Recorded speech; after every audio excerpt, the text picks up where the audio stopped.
sampai muka surat 28 lah. Habis bab kurban lah. Akikah mungkin tak dan. Sembelih kalau ada soalan kita masuk. Jadi soalan-soalan yang saya tangguhkan tadi, nanti tolong tanya balik lah. Takut saya tangguh terus sampai ke sudah terlupa. Muka surat 16 kita sambung. Niat korban. Disyaratkan niat pada korban itu kerana korban itu satu ibadah, dan tiap-tiap ibadah tidak sah melainkan dengan niat, melainkan pada korban yang diayin dengan nazar, maka tidak disyaratkan niat baginya. Okey, semua korban kena ada niat. Jadi kita kena ada niat lah, aku nak masuk korban, inilah wang korban aku pada tahun ni. Kita bagi dah, inilah wang korban aku pada tahun ni. Tu ada niat lah tu. Niat tempatnya di hati. Okey. Jadi ada haji tanya, macam mana kita masuk satu korban tu, tempat tu tak kata apa pun. Macam ada setengah masuk apa mana-mana lah bagi kat ustaz mana-mana, dia ambil macam tu je, kita pun tak kata apa pun, tak kata apa. Okey. Niat korban tu niat tu tempat di hati. Lafaz ni untuk meyakinkan kita lebih faham dan lebih kita rasa bersungguh lah. Kita kadang tak sebut tu, kita tak rasa macam kita buat kan. Jadi kita sebut untuk meyakinkan apa yang ada dalam hati itu. Adapun kadang-kadang kita kena sebut dengan pengurusan sebab kita bagi pengurusan untuk buat apa. Contoh kalau kita kata kita bagi pengurusan untuk beli lembu je, beli je lah, sembelih kita yang nak sembelih. Nampak tak? Jadi tu kena jelas. Sebab itu pihak pengurusan dia akan tulis. Okey, jadi tuan memberikan amanah ataupun ini wang korban daripada pihak tuan kepada kami untuk membeli, menyembelih, mengagih. Ada setengah tempat beli dan sembelih je, agih sendiri. Ada daripada Kedah tu call saya, kata kami tak mau buat agih tak, kami sembelih tu depa ambil sendiri lagi depa. Tak apa, boleh. Jadi maknanya beli sembelih je lah. Yang kita buat di Malaysia ni, di Pulau Pinang ni kebanyakan kita wakil beli. Masjid surau tolong beli. Yang kedua wakil sembelih. Masjid surau akan atok orang pergi sembelih. Yang ketiga agih. Masjid surau agih. Bila kita bagi wakil agihan pada masjid surau kalau tak bagi daging kat kita jangan duk kata apa. Betul tak? Dah serah, dah kuasa mengagih tu dekat masjid surau. Sebab tu tak boleh tanya, pasal apa tu lepas 3 kilo tu ni 2 kilo setengah. Jangan duk tanya, dah bagi semua dah. Kalau nak belah-belah nak lebih daripada tu pi binary. Kita dah bagi kan, dah bagi lagi. Jadi masjid surau ni dia ada lah pengurusan, dia ada lah kaedah agihan dia mesyuarat. Okey, kita agih macam ni kepada tuan korban berapa sini, pada orang kaya berapa, pada orang miskin berapa, dia ada agihan-agihan yang dah diputuskan. Jadi bila kita dah wakilkan tu, selesai lah. Jadi poinnya ialah hendaklah kita syarat niat. Niat disyaratkan bahawa hendaklah ada niat itu tak kala menyembelihnya. Jadi ni makcik tanya kan, jadi niat waktu bila? Patut waktu sembelih lah kan. Harus mendahulukan niat atas menyembelih, tapi boleh niat dulu sebelum orang sembelih lagi kita niat dah. Jadi nak niat kongsi apa semua tu boleh dah. Boleh dah dulu. Iaitu pada ketika pengakuan ta'yin. Okey, ni ta'yin. Okey, ta'yin selesai sama juga. Ta'yin selesai lah.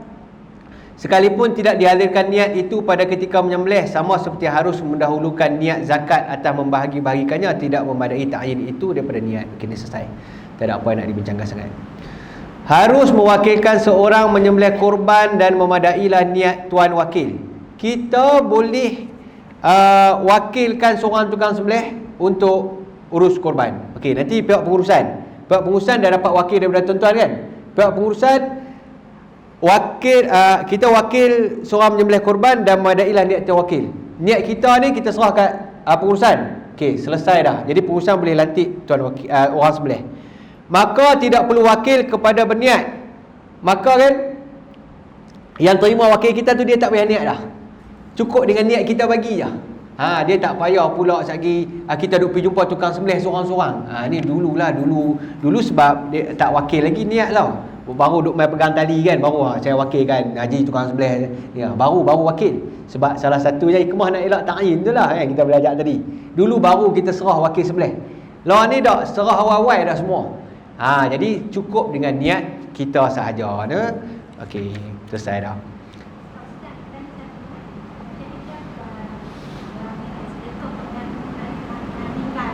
Okey.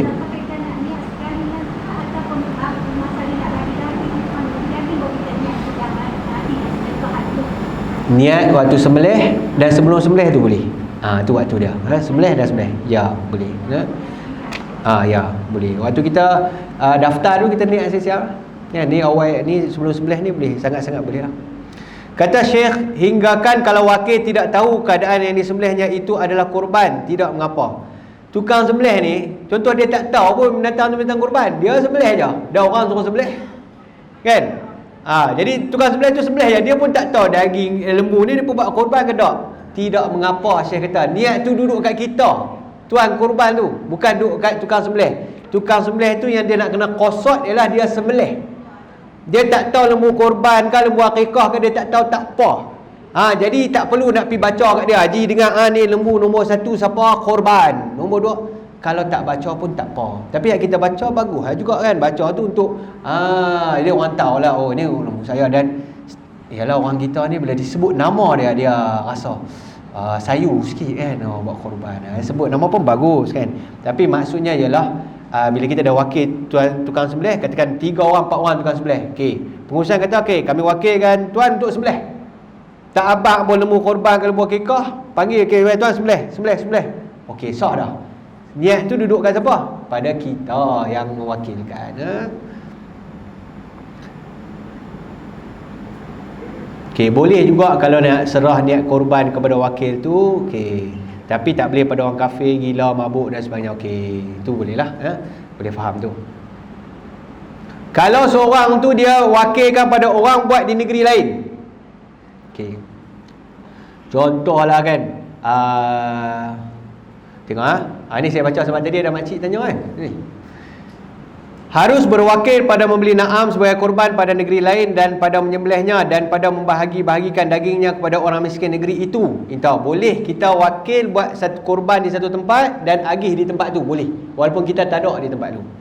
Maka ianya zahir sama ada negeri Mekah atau selainnya. Boleh kat Mekah ke kat mana-mana, boleh.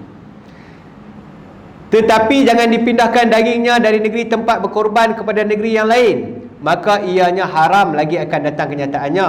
Sayugia hendaklah berwakil menyerahkan niat korban kepada wakil pada masalah ni. Satgi Syekh akan sebut kes apa, kita korban tempat lain, daging nak bawa balik sampai sini. Kita akan jumpa satgi. Maknanya selesaikan untuk orang miskin di situ. Jangan bawa mai kat orang miskin kat sini. Tuan korban cerita lain, jadi kita akan jumpa. Okey, selesai orang di situlah. Orang miskin di situ, orang kaya situ dan sebagainya, selesai di situ. Tuan-tuan buat korban di apa? India. Jangan beritahu hantar daging tu mai kat saya. Jenuh. Tak payah. Okey, waktu korban ni saya nak sebut sebab kita ada pengurusan korban di sini. Okey. Waktu korban tuan-tuan tengok. Bilakah kita boleh buat korban? Masuk waktu sembelih korban itu kemudian daripada terbit matahari pada hari raya. Terbit matahari. Matahari terbit nak kira waktu apa? Jam. Waktu syuruk, betul. Waktu syuruk, okey. Mana? Sini. 7:05. Okey. Masuk waktu korban, terbit matahari, lah ni 7:05. Dan kemudian daripada lalu masa kadar 2 rakaat sembahyang dan 2 khutbah yang ringan. Sembahyang ringan 2 rakaat berapa minit? Sembahyang ringan, baca Fatihah saja, rukuk, i'tidal, sujud apa semua, naik pula 2 rakaat berapa minit?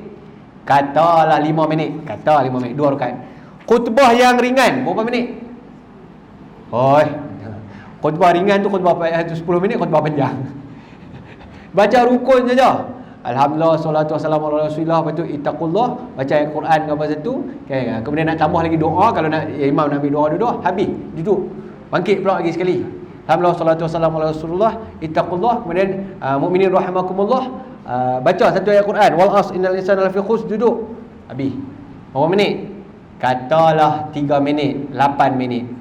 Masuk waktu tu, ni anggarannya dia bukan mesti 8 minit, bukan mesti 5 minit, dia takriban, lebih kurang masa dia. Seringan-ringan kadar 2 rakaat solat, seringan-ringan 2 khutbah. Kita ambil lah kata 5 minit lah. Contoh 5 minit, 10 minit. Maknanya daripada syuruk 7:05 minit, campur 10 jadi berapa? 7 suku. Lebih kurang 7 suku dah boleh start korban dah. Walaupun khutbah tak start lagi, surah tak start khutbah lagi, Depa duk potong lah lepas tu. Prang. Boleh kau ustaz ni depa potong? Boleh. Ada satu tempat tu masjid India Pakistan itulah depa. Orang cerita kat saya. Orang mai sembahyang, dengar khutbah, lepas sembahyang raya, keluar dapat seorang paket plastik. Daging dapat dah. Oh, cepatnya. Nak abad kata dah masuk waktu kurban, sah dah kurban. Yang ni saya sebut kalau kadang pengurusan raya pertama kan, rasa tak dan kan, boleh pederai awal dah sekok. Korban lah kan. Ni kalau kita kata korban. Kalau akikah lagi tak ada masalah. Akikah bilakah masuk waktu akikah? Masuk waktu korban, syuruk campur seringan dengan kadar 2 rakaat solat dan 2 khutbah. Seringan dengan 2 khutbah. Okey, kita kata 15 minit. Akikah masuk waktu dia bila?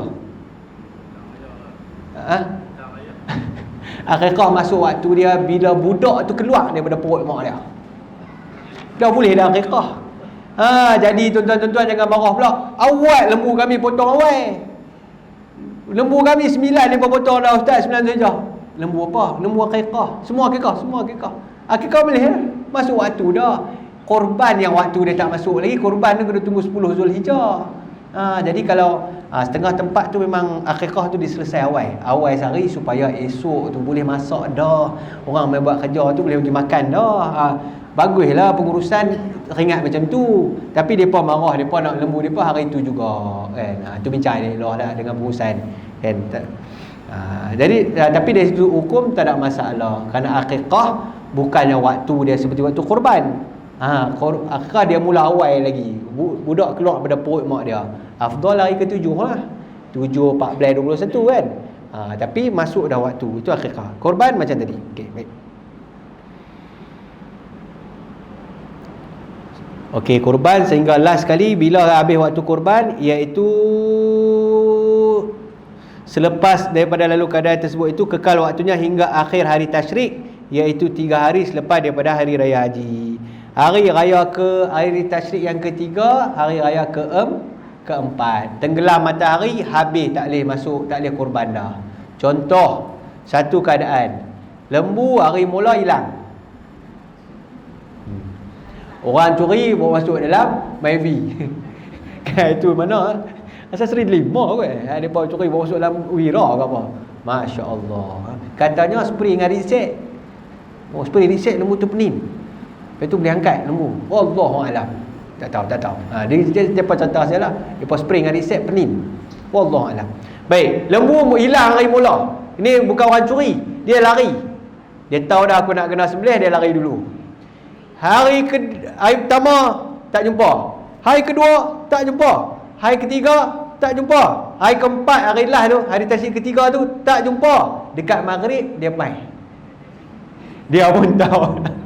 Dekat maghrib dia main nyot dia. Baru keluar dia menyorok 3 hari.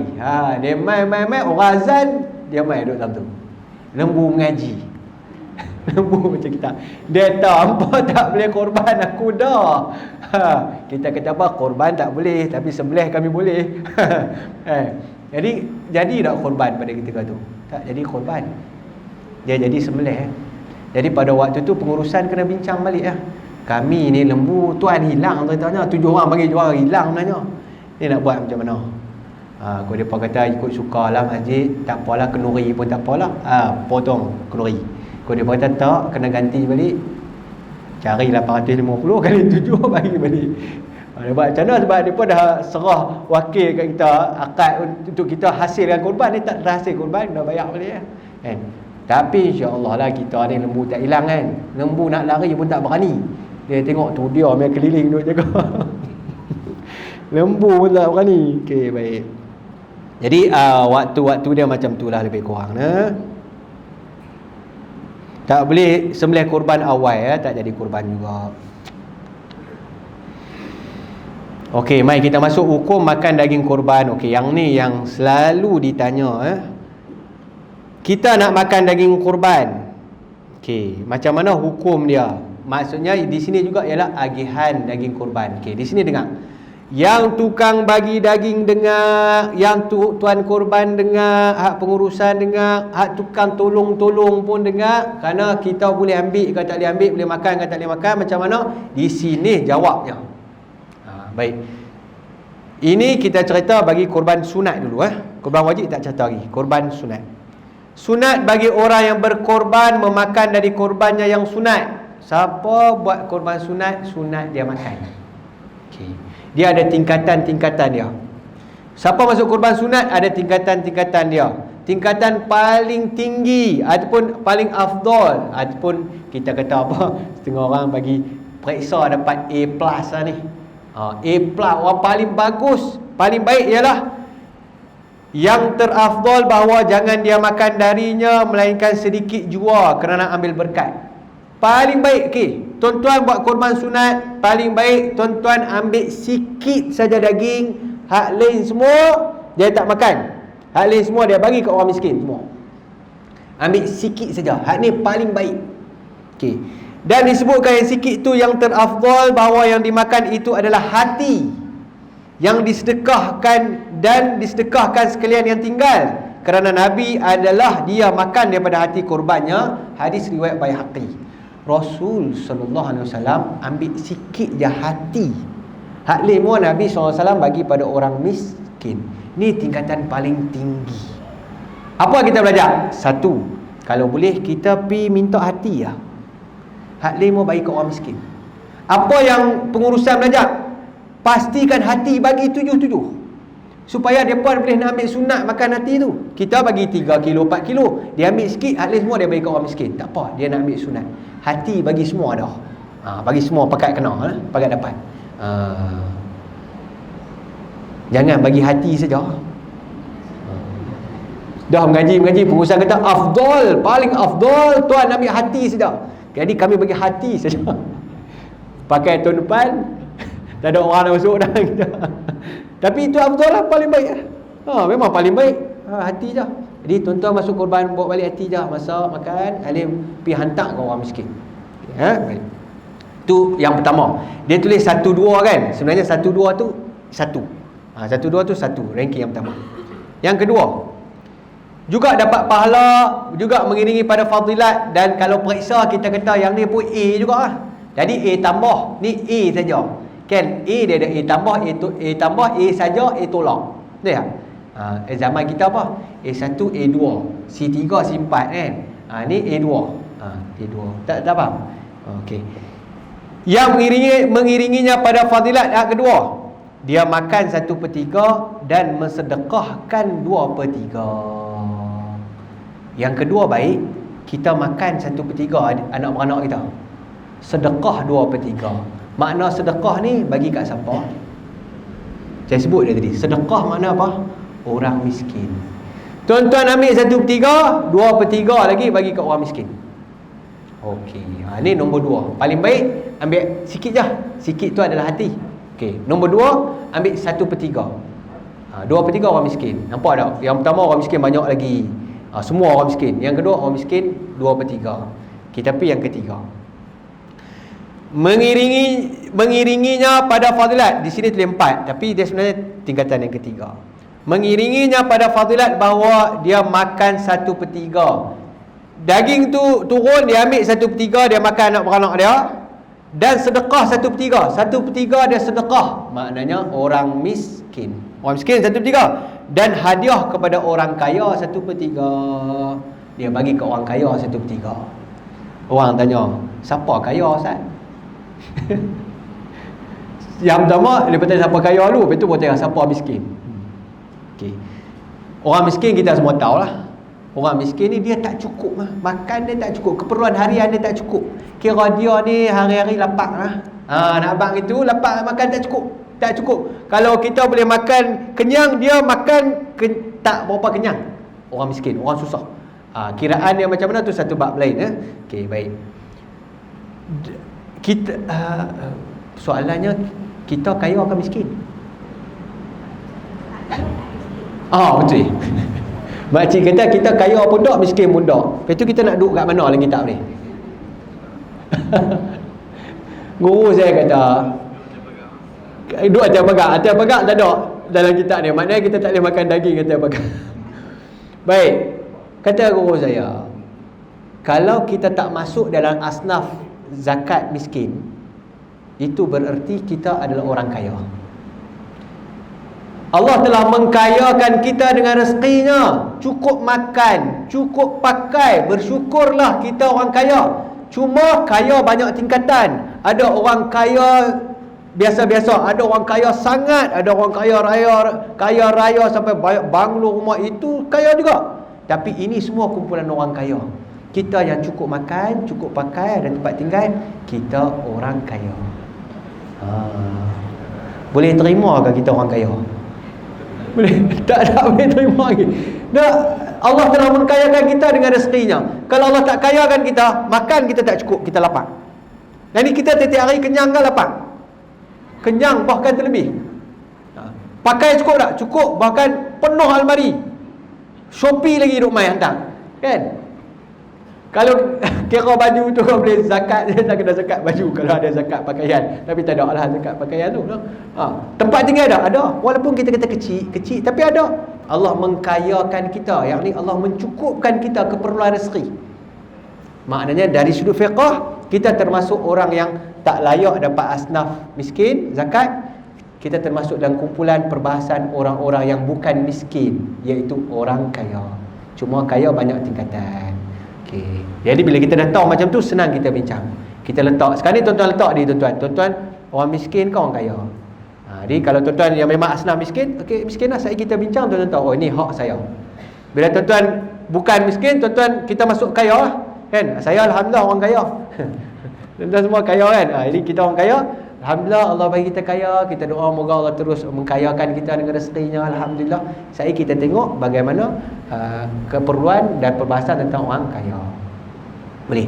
Jadi orang masuk korban yang mula-mula paling baik dia ambil sikit, semua dia bagi kat orang miskin. Orang kaya dia tak bagi. Ni A plus. A saja. Bagus juga. Dia ambil 1/3, 2/3 orang miskin. Orang kaya dia tak bagi. Dia bagi orang miskin banyak dia bagi. Yang ketiga, tingkatan yang ketiga pun bagus, dapat fadilat juga, iaitu apa? Dia ambil 1/3, dia bagi orang miskin 1/3, dia bagi orang kaya 1/3. Orang kaya itulah jiran-jiran rumah dia pergi hantar. Orang kaya itulah orang yang tolong buat kerja, kita bagi. Ingat tu. Orang buat kerja tu, agihan daging ni dia sama ada tuan korban, orang miskin, orang kaya. 3 saja. Tak ada agihan untuk orang kerja. Siapa saja. Jangan kita main saya buat kerja, pasal apa saya tak dapat daging. Tak ada agihan untuk orang kerja. Ada agihan ialah untuk orang kaya. Kalau pihak pengurusan nak bagi kat kita atas jalan orang kaya, kita dapat.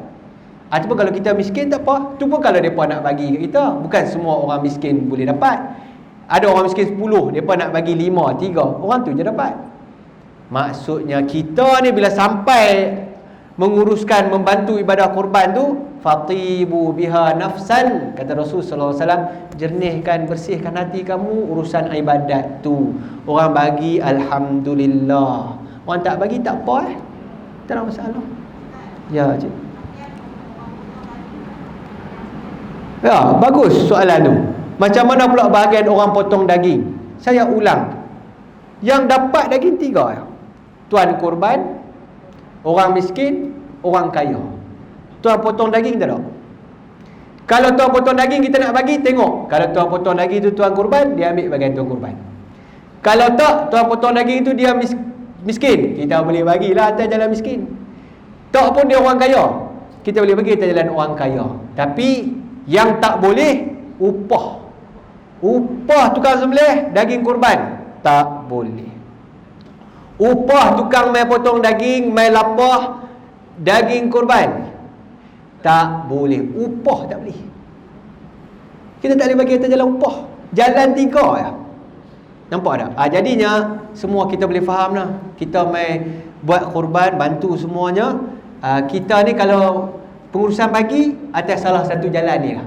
Tak ada dah jalan pekerja, tak ada. Jadi tuan-tuan, harap kita clear lah. Oleh sebab itu, kita tak boleh ambil sewenang-wenangnya. Tiba-tiba kita ambil bawa sorok ekor. Selalu 3 hari pertama ekor hilang. Pi mana ekor ni? Tak tahu, hilang ekor. Ataupun daging hak tempat baik-baik punya kan, hilang. Tinggal hak biasa-biasa je. Ada apa macam-macam batang pinang lah apa mana tak tahu, pi baru nak potong nak bagi dekat tuan kurban, tak ada, hilang dah.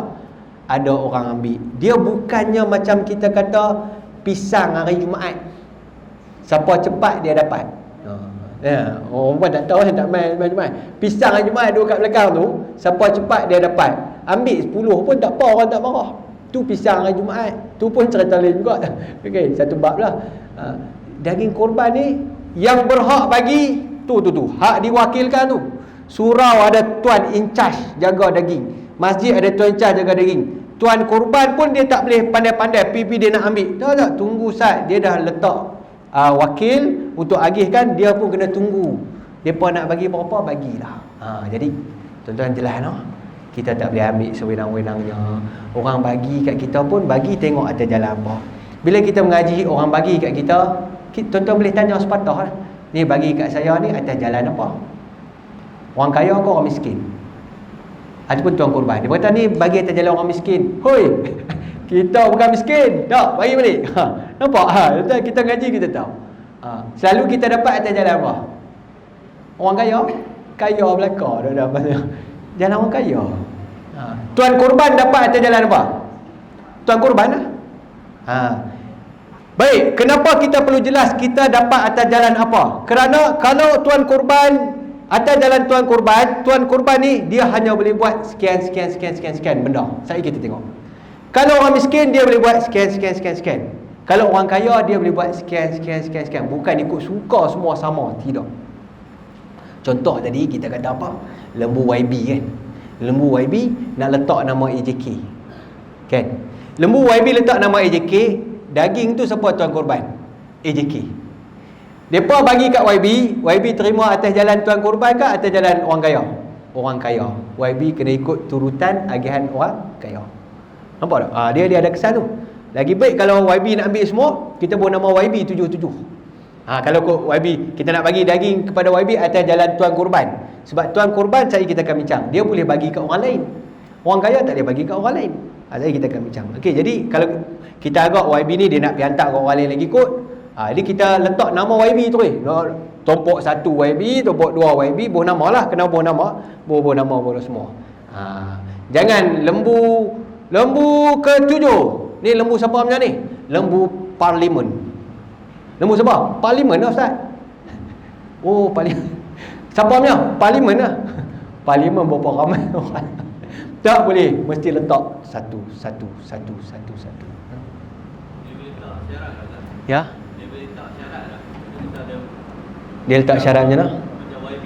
Dia letak syarat lah. Kalau kita dah bagi nama AJK yang nama berhak atas seluruh. Dia kata saya mahu daripada tu. Okey, apabila dia dah bagi letak nama AJK, maknanya dia bagi hak milik lembu tu kepada AJK lah, 7. Ikut AJK nak bagi kat dia, kata mau ikut suka. Tapi tak bagi, tahun depan dia tak bagi dah. Tolong Ustaz, kau buka ikon ni. Dia tengah hari dia panas pula. Buka ikon. Ikon. Dah panas. Dah nak buka. Tak buka lagi. Tengah hari ni dia panas. Ikon tu tak buka. Tadi pagi masa jawatan kuasa surau ni mantau dah saya. Dia tak akan buka ikon dulu ni. Tapi belum main tengah hari ni panas. Sebab tu saya pakai terbaik. Okey, bagus jawatan kuasa memang alert. Tahu dah saya ni berdarah sejuk. dah. Saya main ikon dia ni sikit. Okey, baik. Okay. Jadi boleh nak? Okey, saya ulang balik. Saya nak ulang banyak kali pun tak apa ni supaya kita jelas faham. Masuk korban sunat, paling baik dia ambil sikit je. Sikit tu kalau boleh hati, itu paling afdal. Yang lain semua orang miskin. Yang kedua dia ambil 1/3, 2/3 orang miskin. Yang ketiga dia ambil 1/3, 1/3 dia hantar orang miskin, 1/3 dia hantar orang kaya. Yang ambil ni Ustaz, masjid bagi 3 kilo ke ataupun yang mana?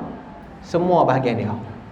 Tapi bila tuan-tuan dah wakilkan pada masjid surau untuk agihkan, masjid surau dah tentukan agihan pada tuan-tuan 3 kilo, tak apa tuan-tuan ambil 3 kilo. Jadi tuan-tuan pakai hak 3 tu lah. Tuan-tuan berhak tanya. Saya nak tanya, hak lebih ni, lebih saya lebih 3 kilo kan, lebih lagi ni masjid agih ke mana? Biasanya masjid akan bagi dekat orang miskin dengan orang kaya. Dia pikut tu lah kan. Orang kaya tu pada orang yang bantu buat kerja dan sebagainya, atas jalan hadiah orang kaya, bukan atas jalan upah. Bukan upah, hadiah orang kaya. Okey, baik. Maka pada semua 3 rupa tadi, 1, 2, 3. Ingat tak apa 3 tadi? Ambil sikit sedekah sama orang miskin, ambil 1/3 sedekah 2/3 orang miskin, ambil 1/3 orang miskin, 1/3 orang kaya. Saya saja ulang banyak-banyak supaya tuan-tuan nampak 3 ni ada fadilat dia, afdal. 3 ni afdal. 3 ni ada ranking A plus, A saja, A minus, semua A lagi dah. Maka pada semua 3 rupa masalah ini diberi pahala dia di atas berkorban dengan sekaliannya. 3 tu semua dapat pahala.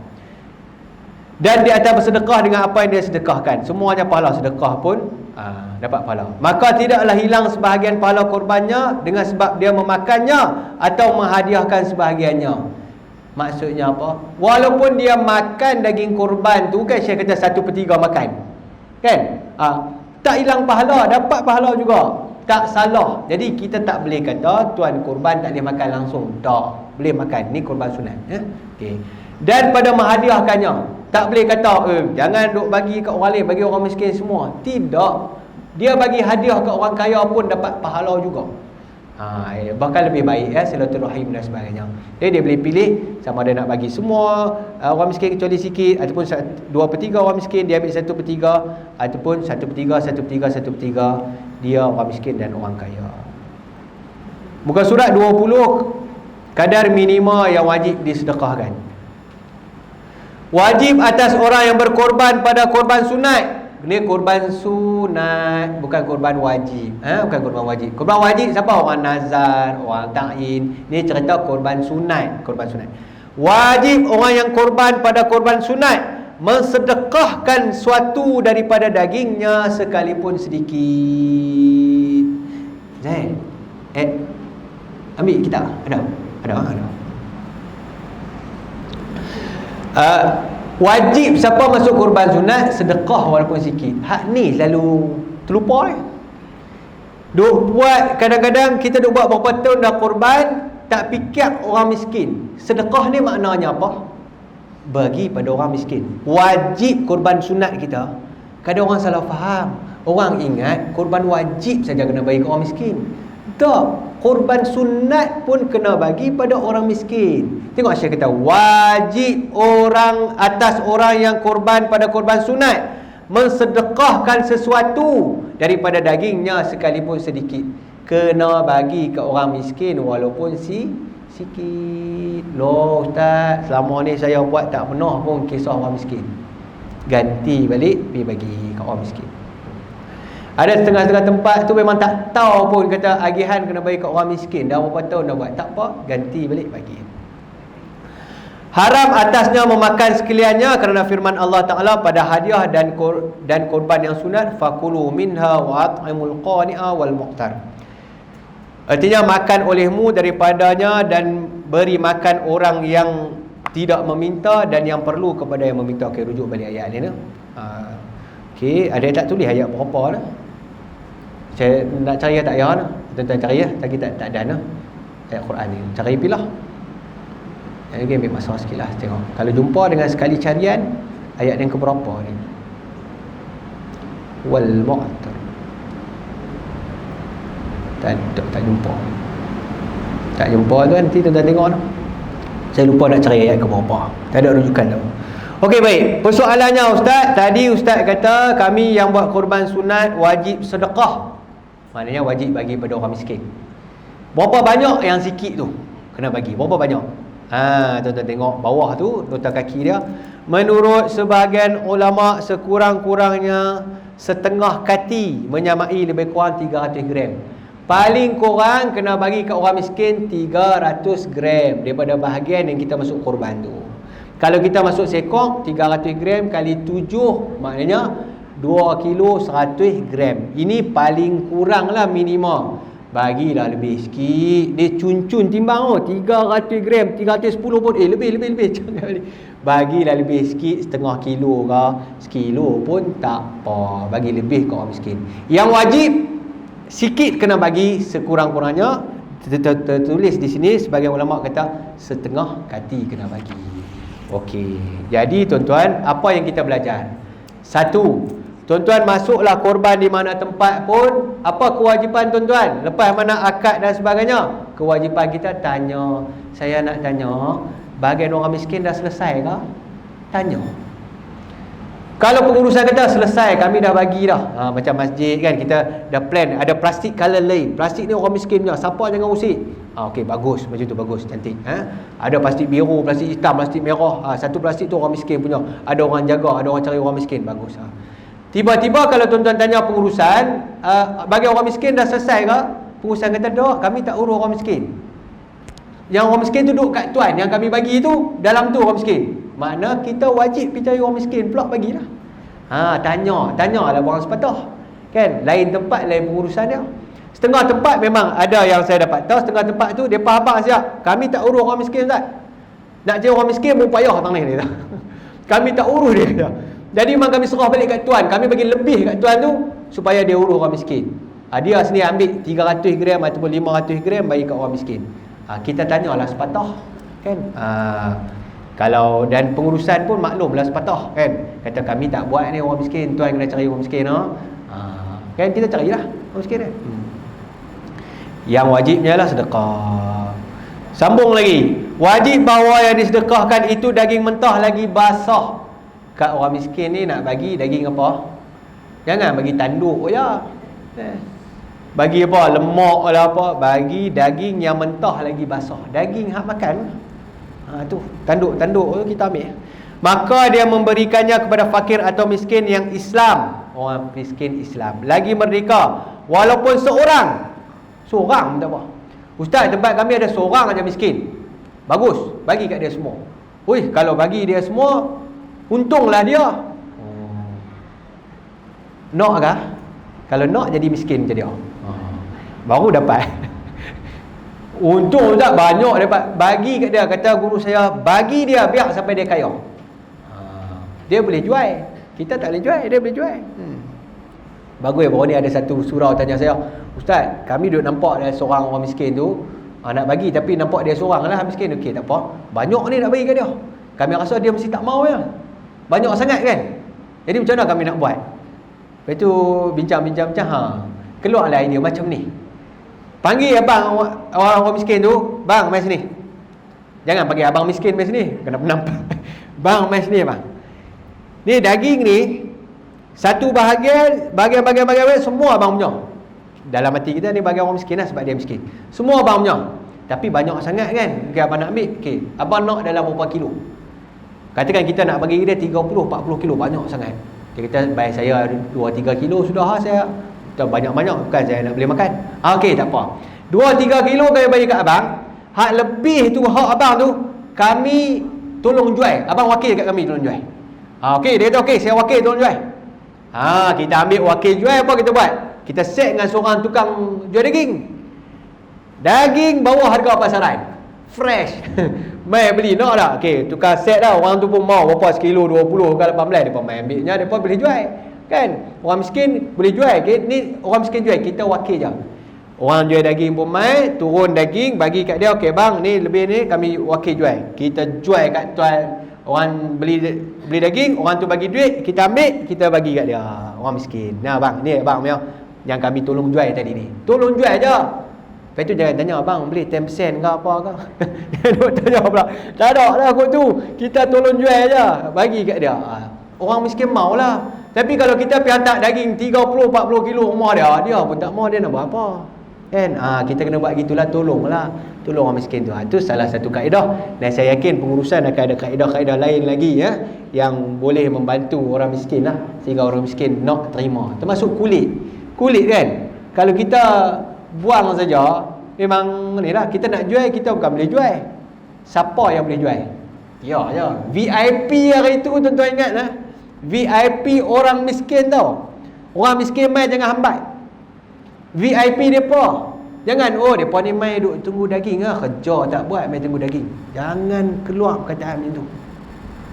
Kerja tak mai mai tunggu daging, mai yang ialah yang mai daripada luar negara kan, depa duk tunggu, kita pun nampak susah. Kita tahu dia jiran-jiran kita susah, duk mai berdiri. Ada orang kata ni kerja tak buat tahu nak ambil daging dia ni depa ni. Jangan sebut gitu. Dia dah duduk di sini, dia dah bermukim dekat sini. Kan? Dia siap-siap berhak daripada kita. Jadi bagi. Kalau kita rasa nak bagi dia buat kerja, panggil. Dia pun tak boleh memandai-mandai nak pergi buat kerja. Kita tak panggil kan. Panggil mai tolong buat kerja. Dia buat lah. Kan? Kita tak panggil, dia tak buat lah. Jadi jangan hambat. Itu VIP kita orang miskin. Ingat lah, VIP kita orang miskin. Tuan-tuan boleh setting dah siapa orang miskin dalam kawasan. Lepas ni pergi hantar daging. Saya dah ada siapa-siapa. Ada lah kan, jiran-jiran kita tahu yang susah kan. Yang susah miskin kita pergi hantar. Maka tidak memada sedekah apa yang tidak dinamakan daging seperti kulit dan hati. Dia bagi ke orang miskin kulit, hati, limpa, perut, daging dia tak bagi, tak boleh. Daging tu yang utama, yang lain tambahan tak apa. Tak boleh juga daging tu dia masak. Orang miskin korban kena bagi daging mentah. Akikah boleh masak. Baksia tak masuk bagai tapi baksia. Akikah boleh masak hantar ke orang miskin. Korban kena bagi daging mentah.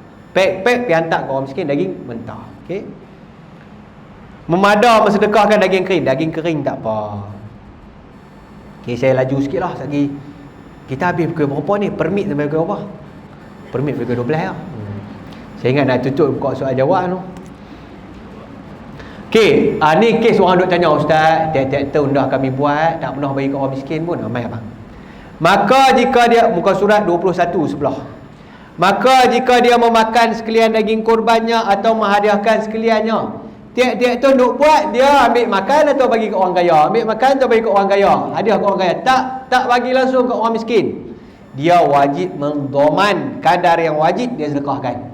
Apa makna doman? Wajib dia ganti balik. Pergi beli daging agak-agak kan, berapa 300 gram kali berapa kali tu, beli balik bagi ke orang miskin, ganti balik. Okey. Ini bawah ni saya kena baca. Tadi cerita tuan korban selesai. Tuan korban selesai. Tuan-tuan nampak? Tuan korban dia boleh A tambah A tolak. Saya bagi tadi tuan korban 3 aja. Okey, jadi tuan korban tu selesai. Kalau orang tanya, ustaz, tuan korban saya boleh buat apa? Boleh makan, boleh hadiah ke orang kaya, boleh bagi ke orang miskin. Jumlah berapa-berapa tak apa. Kalau nak paling baik, hadiah sedekah semua ke orang miskin. Nak juga baik juga 1/3, 2/3 orang miskin. Baik juga 1/3, 1/3, 1/3. Yang paling kurang kena bagi sikit ke orang miskin. Tu paling, yang tu kira lulus cukup-cukup makan. Dulu kita apa? P8 P8 cukup-cukup makan. Cukup-cukup makan tu kira bagi sikit je ke orang miskin, hak lain semua dia bagi ke orang kaya apa semua. Tu cukup-cukup makan. Dapat D. D ataupun E. Okey. Tu tuan korban. Tuan-tuan boleh garis tu. Sebenarnya atas tu cerita tuan korban. Okey, masuk dekat sini ni, dekat haram, start daripada haram tu dia nak cerita pasal apa? Pasal orang kaya. Okey, ni cerita orang kaya ni, kita orang kaya ni, kita dapat, kita boleh buat apa? Dengar ni. Haram tu. Haram sekali tu. Haram memberi milik daging korban kepada orang kaya.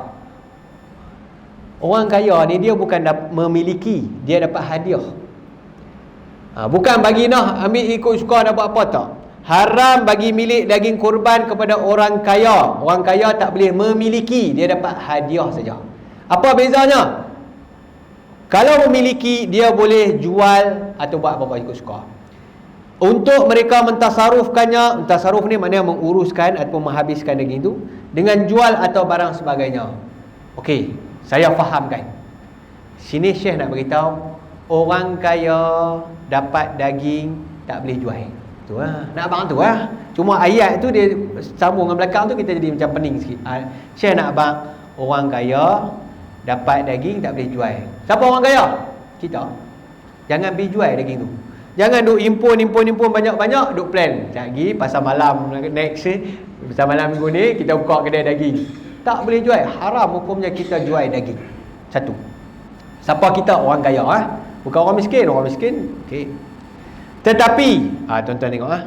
Tetapi harus menghantarkan daging korban kepada mereka. Siapa mereka? Orang kaya. Boleh pergi bagi daging ke orang kaya di atas jalan hadiah jua. Kita dapat hadiah. Orang dapat hadiah ni boleh buat apa? Dengar ayat seterusnya. Penting, sangat penting.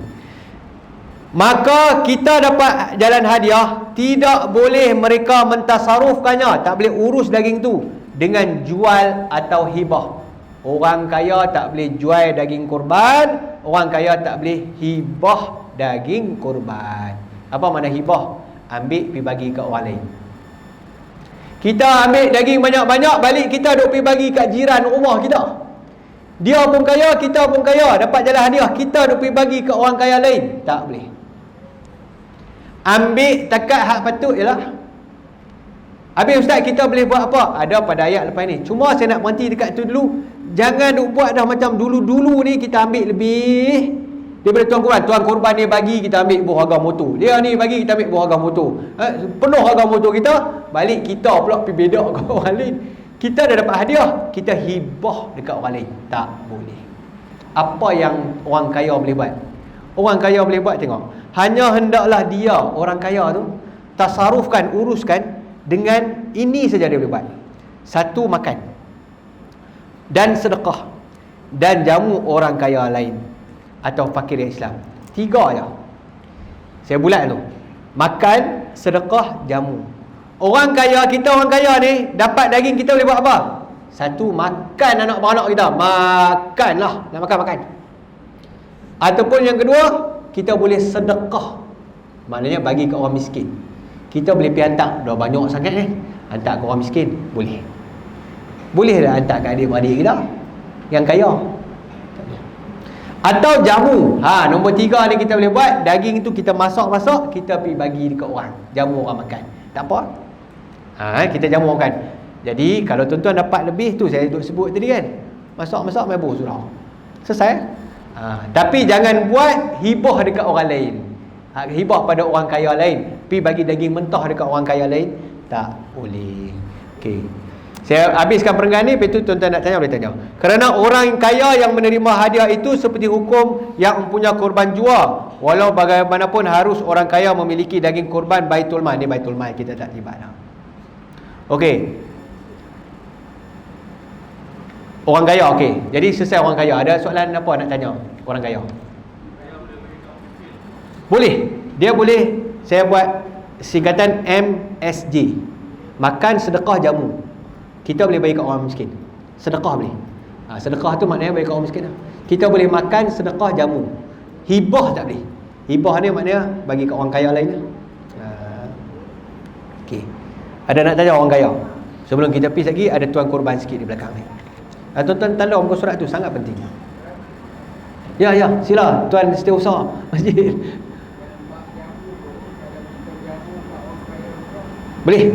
Jamu tak apa. Jamu orang kaya miskin boleh. Tengok saya sebut kan.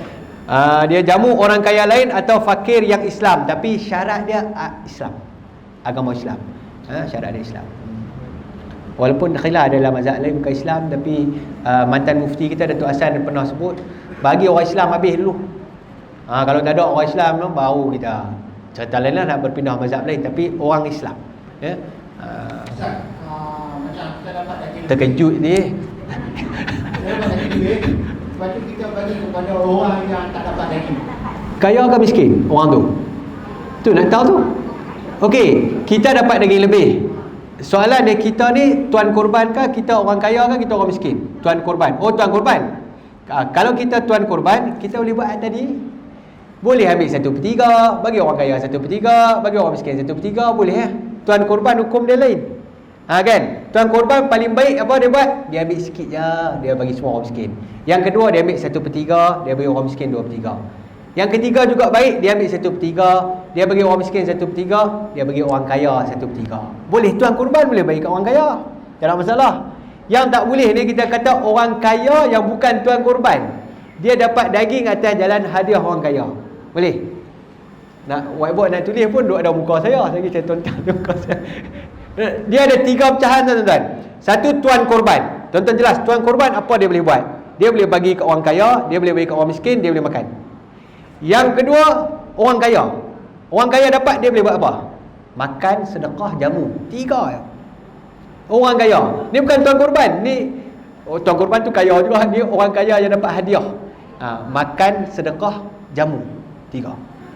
Yang ketiga, orang miskin. Masuk bila orang miskin boleh buat apa? Boleh buat ikut suka dia. Dia jual apa-apa tak apa. Dia king lah itu. Dia boleh bagi semua. Boleh. Jadi tuan-tuan, beza kita ni dapat daging atas jalan apa? Orang buat kerja dapat daging atas jalan apa? Kita dapat atas jalan orang kaya. Okey, kita boleh buat makan, sedekah, jamu. Itu je. Okey. Contoh lagi, kita kata apa? Kalau orang kaya tu dia tuan korban, dia dapat daging atas jalan apa? Dia kalau daging bahagian dia atas tuan korban, daging orang lain atas jalan orang kaya. Seorang tu dia boleh jadi dia dapat jalan tuan korban, satu jalan orang kaya. Kalau dia miskin, dia boleh dapat lagi satu miskin. Okey. Sebab tu yang tadi bila tanya pasal lembu YB tu kan, dia ada hukum dekat situ. Kalau kita letak nama YB, kita boleh bagi daging selungguk dekat YB. Sebab lembu tu YB beli. Kita boleh bagi selungkup kat YB, YB boleh pergi agih kat orang kaya dengan kat orang miskin lain. Tapi kalau kita letak nama jawatan kuasa, YB pun setuju, buh nama jawatan kuasa tu, buh nama siapa-siapa, saya nak buat korban je. Kan? Saya bagi tak kisah siapa berkorban. Bila buh atas nama siapa-siapa, siapa tuan korban? Orang tu, bukan YB. Orang tu bagi kat YB atas jalan apa? Orang kaya, pandai pakcik. Jadi orang kaya, apa boleh buat? Makan, sedekah, jamu. Boleh nak pergi hadiah ke orang kaya lain? Tak boleh. Nampak beza tuan tu? Okey, nampak tak? Contoh lagi, soalan mula tadi Ghazali tanya. Kami dua masuk korban. Okey, tuan korban siapa? Ghazali. Saya share duit je, dia niat yang untuk saya. Dia bagi daging kat saya. Saya ni share duit dengan dia, nama dia. Korban nama dia, saya ni kongsi pahala je. Dia bagi daging kat saya. Saya terima atas jalan tuan korban atau orang kaya? Orang kaya lah majid, nama dia. Jadi saya tak boleh buat macam tuan korban, saya tak boleh nak pergi bagi pula kat orang lain. Nampak tak beza apabila kita letak satu kita kena kenal pasti dulu, kita ni tuan korban ke? Kita terima daging atas tuan korban ke? Atas orang kaya ke?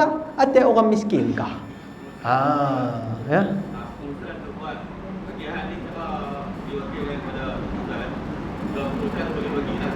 Ya, bila diwakilkan pada pengurusan bebas nak susun macam mana apa, berapa banyak orang kaya nak bagi, berapa banyak orang miskin nak bagi. Tapi yang dapat tu kebanyakannya jalan orang kaya. Kan? Kecuali dia miskin, dia dapat atas jalan orang miskin lah. Jadi kita kena pasti dulu daging yang kita dapat tu jalan orang kaya ke jalan orang miskin. Boleh jadi satu hari kita fikir, contoh macam korban ni, saya masuk satu bahagian, masjid bagi kat saya satu plastik 3 kilo. Lepas tu kawan-kawan pun masuk korban, bagi juga kat saya. Dalam harga motor saya ada satu bahagian tuan korban, ada satu bahagian jalan orang kaya. Nampak tak? Orang miskin tak lah kan, sebab kita semua kaya kan. Jadi yang ni saya boleh buat apa saya boleh bagi hadiah kat orang lain. Sebab orang kaya lain, tuan korban boleh bagi kat orang kaya lain. 1/3 tadi kan, tuan korban boleh bagi kat orang kaya lain. Tapi yang hadiah saya tak boleh bagi kat orang kaya lain. Saya boleh apa? Makan keluarga saya, atau saya sedekah, saya pergi bagi kat orang miskin lain, ataupun saya jamu, saya masak-masak, saya bagi orang miskin, orang kaya makan. Tak apa. Pendek kata nak bagi orang kaya makan, masak lah. Tu senang ternyata, masak mebuh kat surau, semua pakai makan. Boleh.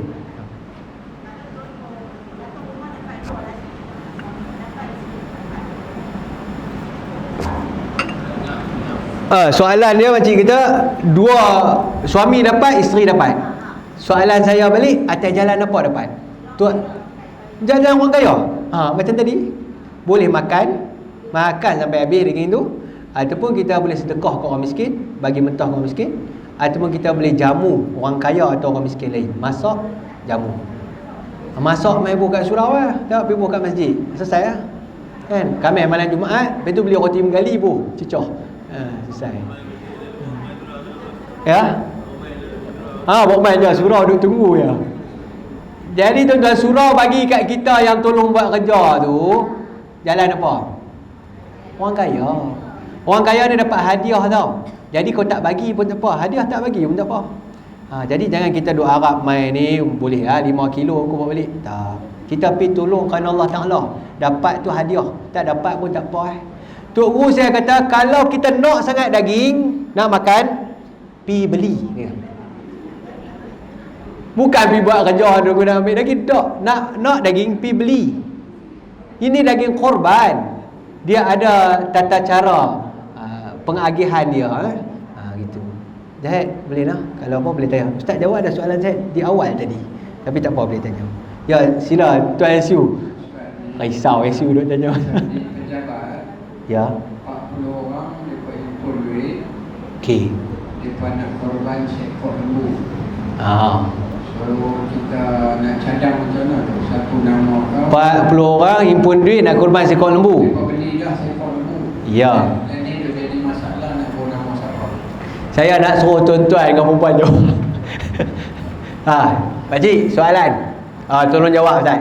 40 orang pejabat, satu pejabat nak buat korban, tapi himpun duit seorang sikit RM20. 20 jadi seorang 20 kan. 40 20 kan 800 kan. Seorang RM20 ikuti, 40 orang dapat RM800 buat korban. Tu baru satu bahagian. Satu bahagian ke sekor?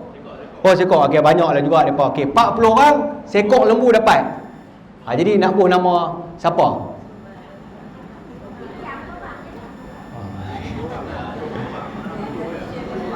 Apa kata kita buat nama 40 tu Lembu sekor. Lembu sekor akan ada 7 bahagian. Jadi sah ibadat korban dengan 7 nama saja.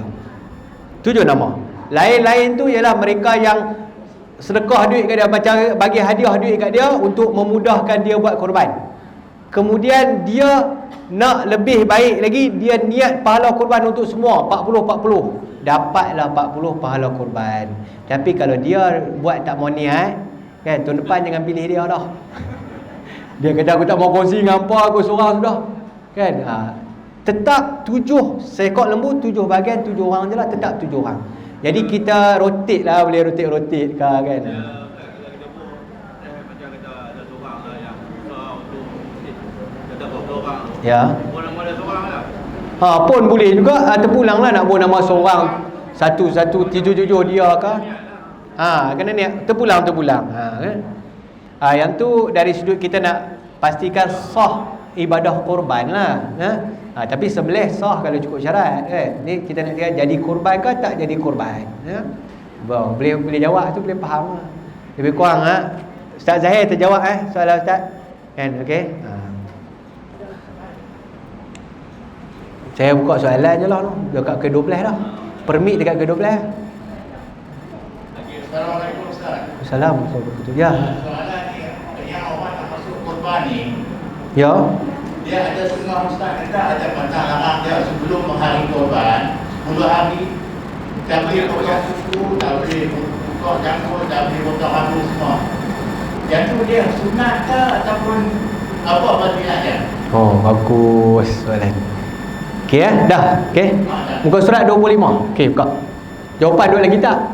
Jadi saya suruh buka tu supaya bila buka tu tuan-tuan, lepas ni boleh tanda. Lepas ni orang tanya ni.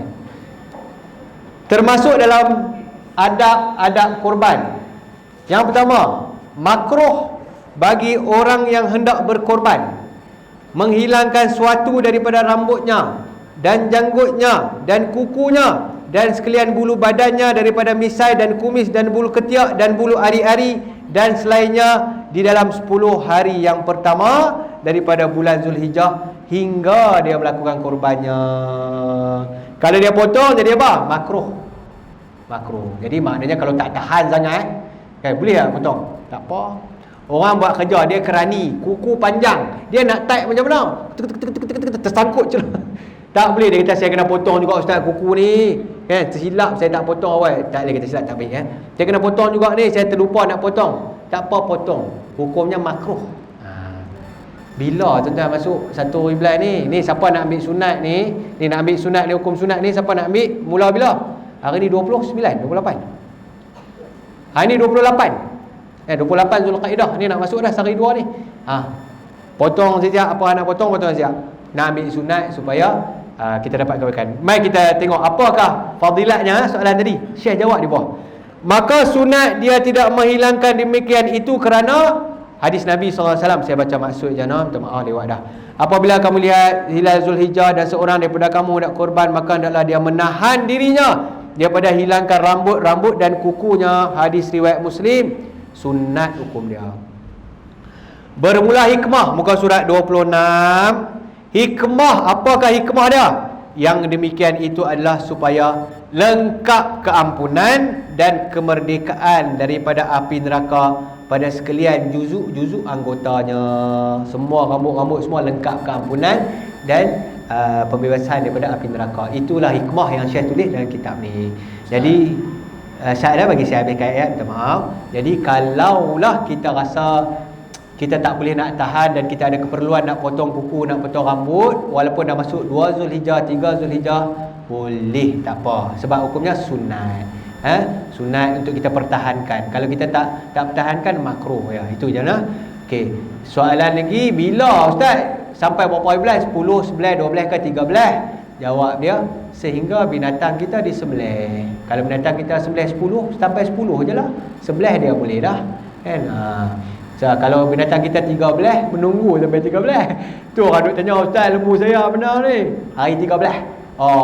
Kadang-kadang pengurusan pun kita nak selamat daripada duk tanya tu, kita pun apa hari 13 je lah. Ya, jadi silakan, minta maaf ya. Saya nak tanya Ustaz, saya terima jadi korban atas kena orang kaya lah.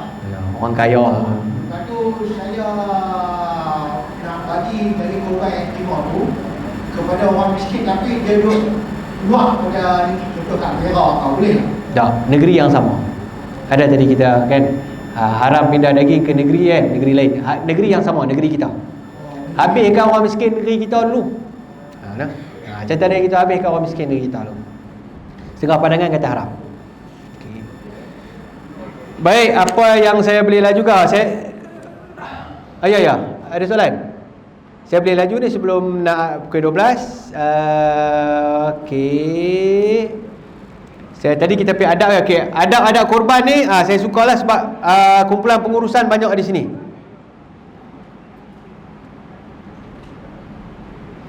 Sunat sembelih selepas hari raya. Tadi ustaz kata boleh sembelih dah belum semayang kan? Sebelum hari raya. Waktu masuk dah. Sunatnya lepas semayang. Okey. Nombor 5, sunat bagi lelaki sembelih korbannya sendiri. Ni hak lelaki, tuan-tuan, ambil seekor kambing sembelih sendiri. Beritahu kat pengurusan, saya nak sembelih sendiri. InsyaAllah kalau tuan-tuan masuk masjid, saya diamanahkan sembelih, saya pegang tangan tuan-tuan, tuan-tuan sembelih. Belajar sembelih. Tuan-tuan cari seekor kambing mai. Belajar kita lelaki kena biasa sembelih. Tengok kata siapa. Dan membahagi-bagi dagingnya dengan sendiri. Adapun perempuan dan khunsa dan laki yang lemah dari menyembelih sendiri kerana sakit atau selainnya, maka sunat baginya wakil pada menyembelih korban.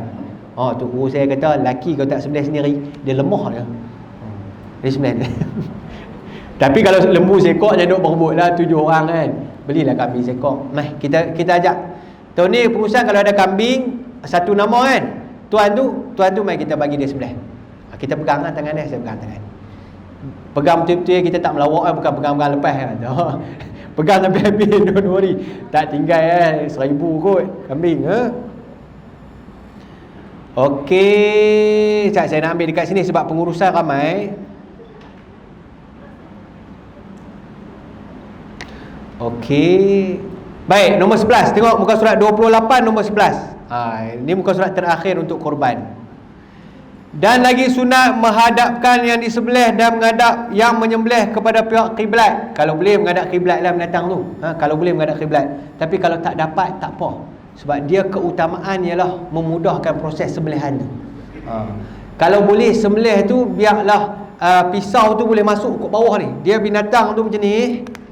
Kalau boleh pisau tu biar boleh masuk ke bawah ni. Sebab sini ada urat namanya wajidan yang sunat dipotong. Okey. Biasa setengah tempat dia letak tidur lembu atas lantai tu. Sikit susah sikit ustaz tu nak masuk bawah, memang tak masuk. Pisau memang tak masuk bawah. Apa jadi kalau wajidan tak putih?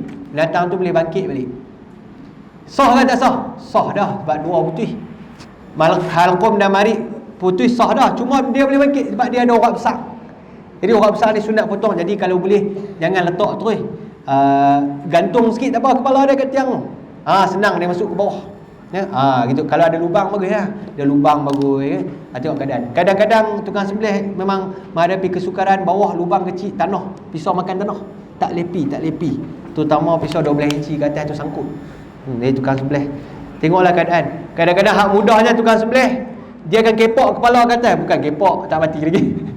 Dia pusing kepala ke atas supaya nampak jelas Al-Quran dan Marik tu, dia terus dah masuk bawah. Sebab tuan-tuan, okey. Soalan orang tanya semalam saya di Lilitan pun tanya soalan sama. Tukang sembelih lepas sembelih lembu bangkit, jalan. Lepas tu jatuh ni.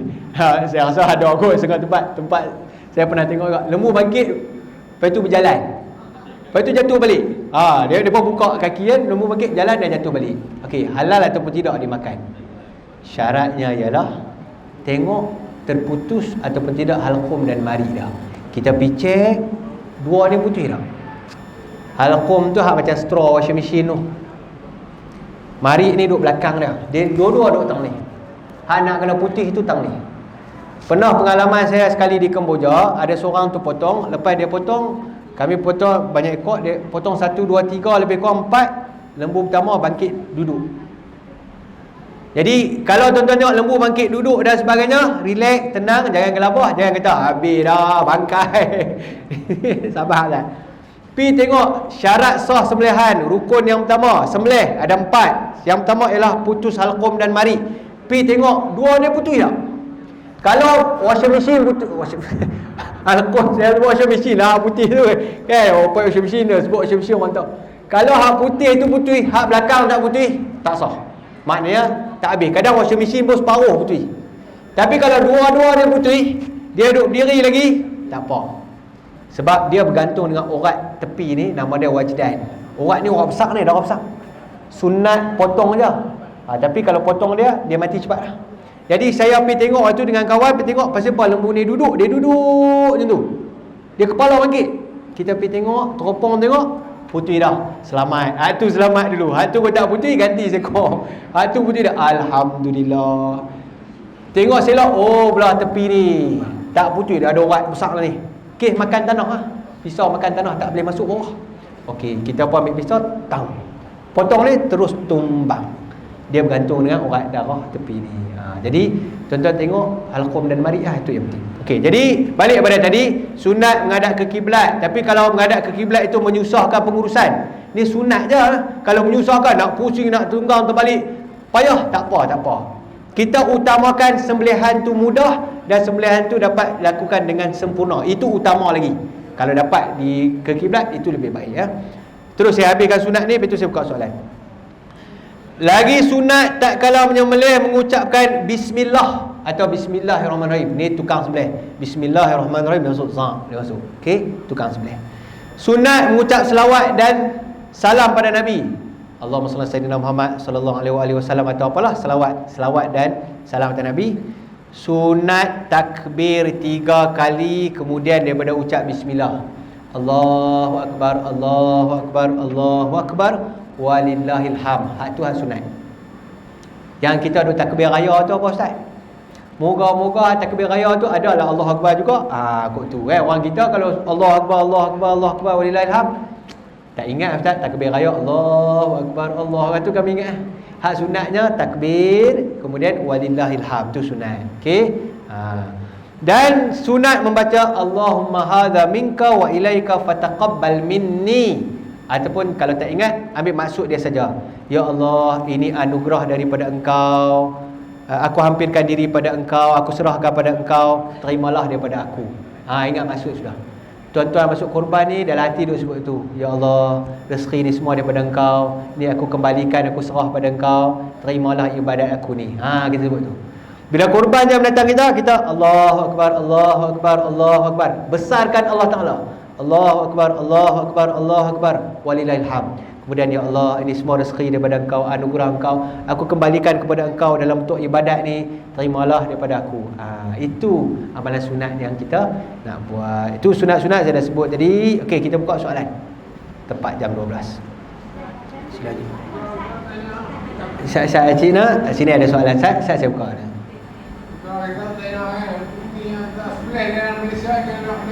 Siapa tanya ni dia tanya? Suruh dia. Ustaz Zahir Saya nak tanya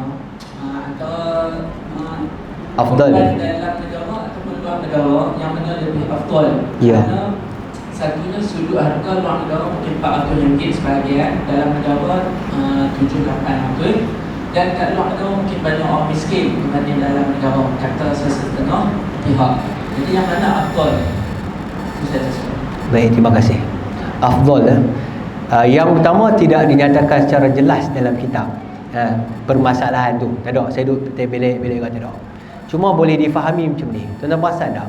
Dalam kitab Syekh sebut orang miskin tempat kita. Dan ada di situ tadi kita bincang hukum haram pindahkan daging ke tempat negeri orang lain. Jadi saya boleh buat kesimpulan macam ni. Keutamaannya ialah di tempat kita dan orang miskin tempat kita. Orang miskin tempat kita. Dia berbeza kes. Tiba-tiba setengah orang yang tempat dia tak ada orang miskin langsung. Jadi pada ketika itu qadhiyah mungkin berubah. Syiah dah ada 2-3 ekor lembu dah kurban dah. Tu pun tak tahu nak pergi orang miskin mana. Contoh ni keadaan berbeza. Jadi saya melihat pada keutamaan tu tengok pada keadaan. Selagi orang miskin ada di tempat kita dan dia berkemampuan, maka di tempat dia lah itu utama. Tapi kalau orang miskin ada tempat dia tapi dia tak berkemampuan, dah pastilah dia kena cari tempat lain. Betul tak? Hak lebih murah. Itu satu bab. Satu keadaan pula kalau satu kawasan bandar dan sebagainya yang orang miskin tak ada, dia nak pergi cari tempat lain, hantar duit ke tempat lain untuk atas justifikasi ataupun atas dia nak mencari kebaikan sedekah pada orang miskin, maka bolehlah pada orang miskin. Jadi saya tengok persoalan tu dia merujuk pada situasi dan keadaan semasa yang berbeza, kes by kes. Keutamaan apapun keutamaan orang yang cukup duit, orang miskin pun ada tempat kita buat tempat kita. Itu utama. Tapi saya fahamlah jumlahnya kos tinggi ya, dapat 50. Wallahu a'lam. Okey, kita buka soalan lah tuan-tuan. Saya tak baca dah fiqh. Ni yang macam sambung dengan soalan tadi. Oh, sambung. Dengan dalam kuliah. Pasal orang dengan pakai satu. Seperti yang tadi berkaitan dengan pindah dari korban untuk orang miskin. Kita macam kita kepada yang kita tengok di apa di Mekah lah, hantar ke Afrika ke tempat lain. Oh ya. Adakah berkaitan dengan kita macam kita mana korban kita di India ke di tempat yang orang kata yang di Boja kan? Ya. Jadi ada berkaitan dengan kita bagi korban. Okey, banyak soalan tu keluar sekali. Tapi yang saya dapat tangkap ialah berkaitan dengan apabila kita korban di satu tempat, depa pindah daging kita pergi tempat lain. Okey. Jadi macam nilah. Bagi saya kita perlu ambil tahu. Kita boleh tanya pengurusan hak wakil kita tu, contoh hak luar negara kan. Daging kita diuruskan ke mana. Kalau ikut dalam kitab kita baca dalam mazhab Syafi'i ni macam itulah. Tapi saya tidak nafikan ada pandangan fatwa ulama daripada negara lain membenarkan ditinkan daging tu dan dihantar ke negara-negara miskin orang Islam. Memang ada. Cuma tidaklah seperti mana kita baca dalam kitab ni dalam pandangan mazhab Syafi'i. Okey.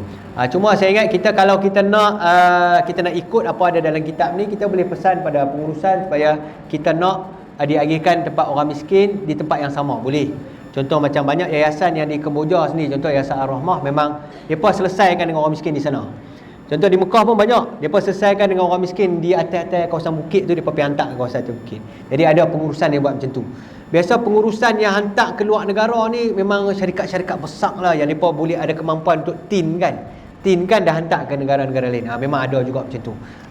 Itu mereka menggunakan pandangan-pandangan fatwa daripada pandangan-pandangan lain lah. Tapi Allah alam mungkin ada asas mereka tersendirilah. Kita terkait kita ni lagi dalam negeri kita lah, perhabis orang miskin negeri kita dulu. Tanya ke tu Ustaz. Kalau kita dah tua dah ni, kekau semuanya tak pakai kekau. Lepas tu dah tua ni, sebenarnya kita tak ada duit kan. Kalau ni ada duit nak pakai kekau mungkin lah. Akikah tua-tua. Tak maaf. Bagus soalan tu. Sebenarnya ada tepi je. Tepi kita tak dah baca tepi tu. Saya dah berhenti tu. Bab akikah tu tepi tu je. Tapi tak payah buka buku. Saya lagi lambat. Saya yang buka seorang. Saya buka seorang ya. Akikah ni tuan-tuan, bermula waktu akikah dia macam ni. Kita nak tahu akikah tu kita boleh buat ke tak boleh buat, tengok waktu dia ada ke tak. Korban waktu dia bila? Start daripada naik matahari, seringan-ringan khutbah dan seringan-ringan solat kan. Tu waktu dia. Habis bila? 13 tenggelam matahari. Habis waktu. Lepas pada tu tak boleh buat. Okey, sekarang ni kita tengok akikah. Kita ada waktu lagi tak? Makcik umur berapa? 48 kan? Ya. Jadi ada lagi dah waktu untuk makcik boleh buat akikah. Kita tengok lah. Baik. Jawab dia macam ni. Jadi waktu akikah ni Ustaz, tak lagi lambat lah. Waktu akikah. Okey. Mula keluar waktu akikah mula daripada keluar sekalian tubuh kanak-kanak. Okey. Sehingga sampai kepada balignya. Tu waktu dia. Saya tak habis lagi. Ada lagi pun. Jadi akikah ni kita nak buat kat anak kita. Mula daripada dia keluar daripada perut mak dia sampailah dia balik. Lepas balik ada cerita lain. Lepas ni kita akan baca di bawah ni. Jadi kita nak buat akikah kat anak kita, boleh umur 7 hari, 14 hari, 21 hari, kemudian umur 7 tahun, 8 tahun, 9 tahun sampailah dia balik. Budak dah ni balik, lelaki 15, 13, budak perempuan mungkin awal 9, 8. Maknanya lama boleh buat lagi. Tak buat lagi boleh buat lagi kat anak cucu. Okey, baik. Maka apabila kanak-kanak itu balik, gugurlah tuntutan daripada bapanya. Dia cukup umur, tak ada tuntutan akikah untuk bapa dia, tak ada. Maka pada ketika itu sunat bagi anak itu buat akikah dirinya. Dia sunat buat untuk diri dia sendiri. Kerana memperdapatkan apa yang telah luput. Dia untuk dapatkan apa yang luput. Jadi macam ni. Kalau anak tu dah balik, nak buat akikah, kita waktu kita dah habis dah. Waktu dia. Jadi kita buat apa? Bagi duit dia buat. Bagi duit dia beli handphone. Nak kena benda ni. Tapi nak abang kata, dia buat, dia dah balik. Kita dah habis dah waktu sunat kita. Dia. Jadi kita buat, mau dah ayah buat akikah. Dia kata okey, kita pergi daftar bagi. Kan? Nama dia pergi akad lah. So kita bagi. Jadi boleh. Kalau dia dah balik. Okay, kalau dia tak balik, kita boleh buat lagi untuk dia. Nah? Baik. Sekarang ni isunya ialah anak-anak yang umur 65, 68. Kan? Macam mana kita nak buat? Sama, mak kita dulu tak buat kat kita, mak kita tak ada duit, lah ni kita ada duit untuk kita. Tak apa, kita buat untuk kita. Sunat untuk kita buat untuk memperdapatkan apa yang telah luput. Boleh lah. Boleh lah. Boleh lah, selesai. Ustaz, saya soalan, ada seorang jemaah perempuan tanya, dia buat korban, lepas tu dia terima lagi korban, kata jalan dia buat korban lah. Lepas tu dia Tuan korban, jalan tuan korban. Bagus. Dia nak bagi lagi tu dekat ada dekat boleh kau. Boleh tak? Tak, kita habiskan dalam kawasan kita dulu. Afdalnya kita habis dalam kawasan kita dulu. Bagi orang palih lah bagi kat dia. Tu pun dia mai macam masak. Mai masak pergi makan mai ni. Dia macam ni lah. Yang utama kita perhabis kat kawasan kita dululah. Orang miskin kita dan sebagainya. Okay. Wallahu'alam. Walaupun tuan-tuan dalam fiqah ni tak dinafikan, tuan-tuan akan jumpalah pandangan dalam mazhab lain. Tapi kita masak tu kalau kita masak banyak, dia boleh buat balik kan? Dia kita dah bagi kat dia selesai lah, tak apa. Untuk dia kan, untuk dia. Moga-moga macam tu. Dalam kitab tak sebut buat masak tu. Dia mula kita kahwinkan ni. Wallahu alam. Jadi yang kita baca tadi, Syekh kata haram pindah daging kurban ke negeri lain, nak bagi kat orang lain kan. Tapi untuk dia tu moga-moganya termasuk dalam yang dibenarkan. Wallahu alam. Saya tak boleh jawab sebab tak ada dalam kitab. Dia lagi dia kahwin kali, bawa balik sana lah, bawa balik Malaysia, UK, United Kingdom dan sebagainya. Moga tu dia punya lah.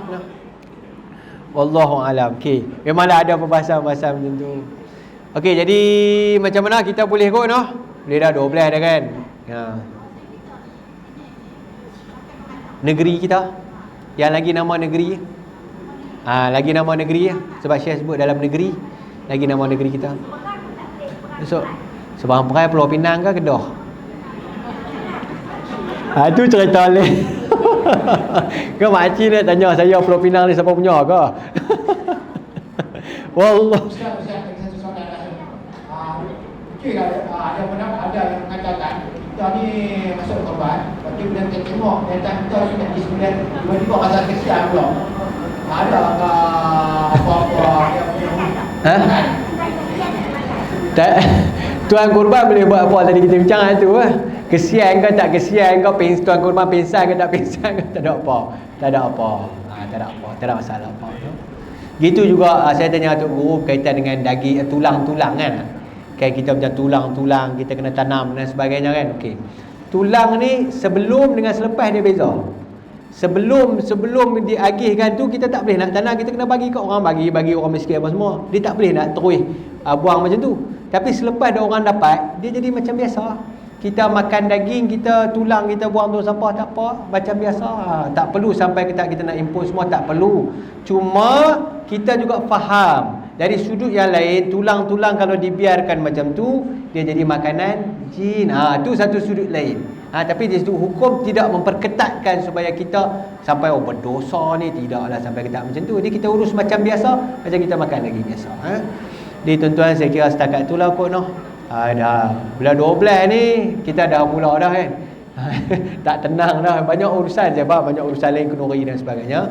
Jadi apa pun tuan-tuan, harapan kita ialah pertama saya ucap terima kasih pada pihak surau, terima kasih pada pihak masjid dan semua tuan-tuan yang hadir untuk menjayakan majlis ilmu kita pada hari ini kan, untuk kita berbincang pada hari ini. Harapannya ialah kita semakin faham dan semakin jelaslah selepas ni nampak apa yang lebih menepati yang digariskan oleh para ulama, khususnya kitab yang kita bincang hari ini, Sabilul Muhtadin, yang dikarang oleh Syekh Muhammad Arsyad Al-Banjari rahimahullah. Yang keduanya, kita harapkan doa moga-moga dengan belajarnya kita ni, kita jadi orang yang lebih bertakwa. Fatibu biha nafsan, ayat hadis mula Rasulullah pesan tadi dalam kitab kita baca awal tadi. Baiki, jernihkan hati kamu dengan urusan-urusan ni. Jadi baiki takwa kita, baiki iman kita. Kita masuk korban urusan nak dekat diri pada Allah Subhanahu Wa Taala. Moga-moga pertemuan ini diberkati dan diberikan kita kebaikan dunia dan akhirat insya-Allah.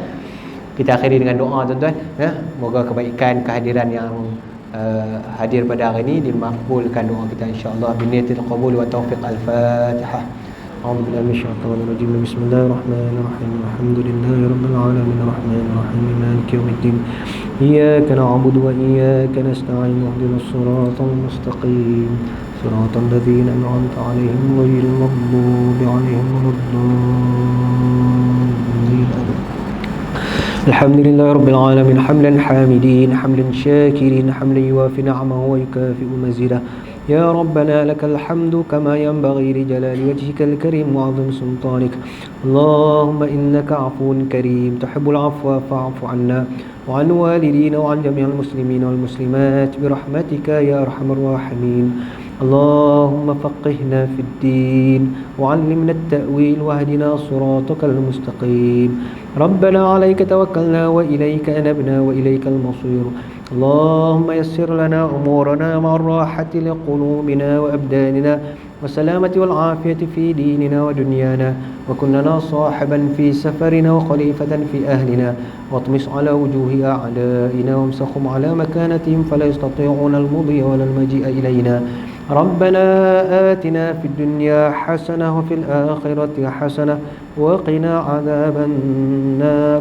وصلى الله على سيدنا محمد النبي الأمي وعلى آله وصحبه أجمعين. سبحان ربك رب العزة عما يصفون وسلام على المرسلين والحمد لله رب العالمين. تقبل الله منكم.